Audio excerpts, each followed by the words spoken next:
IPhone 7 plus এবং iPhone x এই মডেলের ফোনগুলো এখন 2025 সালে সেকেন্ড হ্যান্ড কেনা উচিত হবে কিনা, আর কিনলে কি কি সমস্যায় পড়বেন তাই নিয়ে আজকের আলোচনা। সো সবাইকে নতুন বছরের অনেক অনেক শুভেচ্ছা জানিয়ে শুরু করছি 2025 সালের প্রথম ভিডিও। প্রথমে দুইটা ফোনের দাম নিয়ে কথা বলি। বর্তমান সময়ে আইফোন 7 প্লাস যদি আপনারা মার্কেটে কিনতে যান কন্ডিশন ভেদে 12 থেকে 15,000 টাকার মতো লাগবে, আর আইফোন এক্সটা কিনতে গেলে 18 থেকে 20,000 টাকা বা এর থেকে কিছু কম বেশি হবে কন্ডিশন হিসেবে। ডিজাইনের কথা বলতে গেলে অনেকে হয়তো একটু মন খারাপ করবেন, আইফোনের ডিজাইন নিয়ে কথা বলতে গেলে অনেকে আবার একটু গালিও দেয়। তবে আসল কথা হচ্ছে আইফোন 7 প্লাসটা কিন্তু এখন খুবই ওল্ড একটা মডেল। এই ফোনটা কিন্তু বর্তমান সময়ে আপনি যদি ইউজ করেন তাহলে অনেকে হয়তো সাফরি মনে করবে। তো এই বিষয়টা অবশ্যই মাথায় রাখবেন। শুধুমাত্র আইফোনের লোগো দিয়ে এখন আর মানুষকে কিন্তু বোঝাইতে পারবেন না। তবে বিল্ড কোয়ালিটি নিয়ে কোনো কমপ্লেন নাই, কারণ আইফোন সবসময় সলিড বিল্ড কোয়ালিটি দিয়েই আসে। ডিসপ্লেতে চলে আসলে আইফোন 7 প্লাস একটা এলসিডি প্যানেল ইউজ করা হয়েছে এবং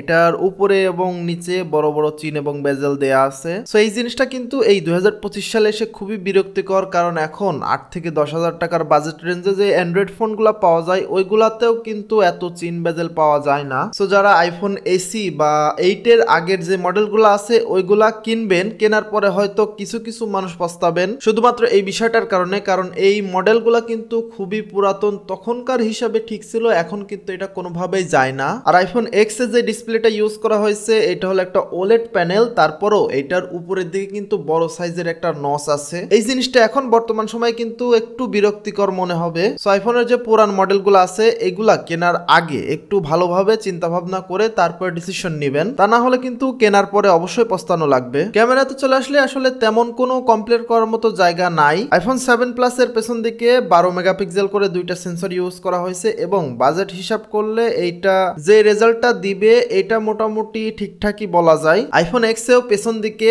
12 মেগাপিক্সেল করে দুইটা সেন্সর ইউজ করা হয়েছে। এইটাও যেই টাকা দিয়ে আপনি ফোনটা কিনবেন সেই হিসাবে যে রেজাল্টটা আসবে মোটামুটি সন্তুষ্টিজনক। আর ক্যামেরা নিয়ে আসলে এই ভিডিওতে ডিটেইলে আলোচনা করব না, কারণ এই দুইটা ফোনেরই ফুল রিভিউ আলাদা আলাদা ভাবে আমাদের চ্যানেলে আপলোড দেয়া আছে। এই ভিডিওর আই বাটন এবং এন্ড স্ক্রিনে দিয়ে রাখবো। সো যারা ফোনগুলো কেনার চিন্তা ভাবনা করছেন তারা ওই ফুল রিভিউ দুইটা দেখে নেবেন, তাহলে ক্লিয়ার একটা ধারণা পেয়ে যাবেন। প্রসেসরের কথা যদি বলি, আইফোন 7 প্লাস এ ইউজ করা হয়েছে A10 ফিউজন এবং এই প্রসেসরটা থেকে কিন্তু পারফরমেন্সটা আহামরি লেভেলের পাওয়া যাবে না, মোটামুটি ডেইলি কাজগুলো চালাই নেওয়া যাবে। বিশেষ করে গেমিং এর জন্য এই ফোনটা কেনার চিন্তা ভাবনা ভুলেও করেন না। আর আইফোন এক্স এ ইউজ করা হয়েছে A11 বায়োনিক চিপসেট, এটারও পারফরমেন্স মোটামুটি লেভেলের পাওয়া যাবে, আহামরি তেমন কিছু না। গেমিং এর জন্য আসলে এত পুরানো মডেলের ফোনগুলা কোনোভাবেই রিকমেন্ডেড না। সফটওয়্যারের কথা যদি বলি, এই দুইটা ফোনে কোনো ফোনে কিন্তু নতুন সফটওয়্যারের আপডেট আসবে না। সো এই পুরানো ভার্সনের সফটওয়্যারের কারণে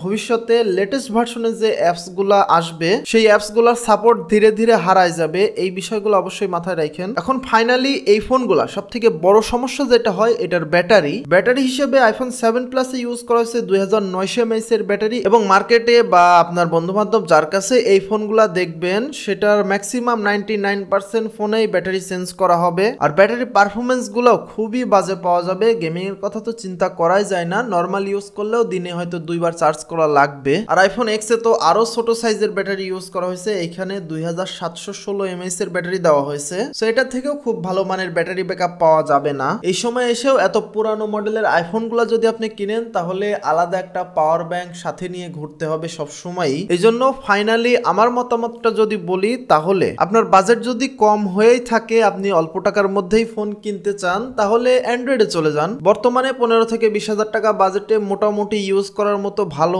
নিউ অ্যান্ড্রয়েড ফোন পেয়ে যাবেন। তারপরে যদি সেকেন্ড হ্যান্ড নিতে চান তাহলে আরো একটু ভালো কনফিগারেশনের ফোন কিনতে পারবেন। তবে যদি আইফোনই কিনতে হয় সেক্ষেত্রে আমি বলবো বাজেটটাকে আরেকটু বাড়ান। যদি বেশি টাকা দিয়ে আইফোন কিনতে না পারেন তাহলে আইফোন কেনারই দরকার নাই আসলে, কারণ অল্প টাকায় যখন আপনি আইফোন কিনবেন তখন কিন্তু আইফোনের সেই স্বাদটা আপনি আর পাবেন না। এই জন্য কেনার পর হয়তো আপনার মনে হতে পারে যে টাকাগুলা শুধু শুধু নষ্ট করলাম। তাই আমার সাজেশন থাকবে আপনারা আইফোন কিনলে একটু বাজেট বাড়ায় 30-40 হাজার টাকার মতো বাজেট করে আইফোন 12 এবং তার উপরের মডেলগুলা কিনবেন। সেই ক্ষেত্রে আইফোনের স্বাদগুলো আপনারা মোটামুটি ভালোভাবে নিতে পারবেন। আর এই ফোনগুলোর ব্যাপারে আপনাদের মতামতগুলো কমেন্ট বক্সে জানাতে পারেন। সে সাথে এন্ড স্ক্রিনে আইফোন 7 প্লাস এবং আইফোন এক্স এই দুইটা ফোনের ফুল রিভিউ দিয়ে রাখবো, আপনারা অবশ্যই দেখে নেবেন। আর আজকের ভিডিও এখানে শেষ করছি, দেখা হবে আবার অন্য কোনো ভিডিওতে। সবাই ভালো থাকবেন। আসসালামু আলাইকুম।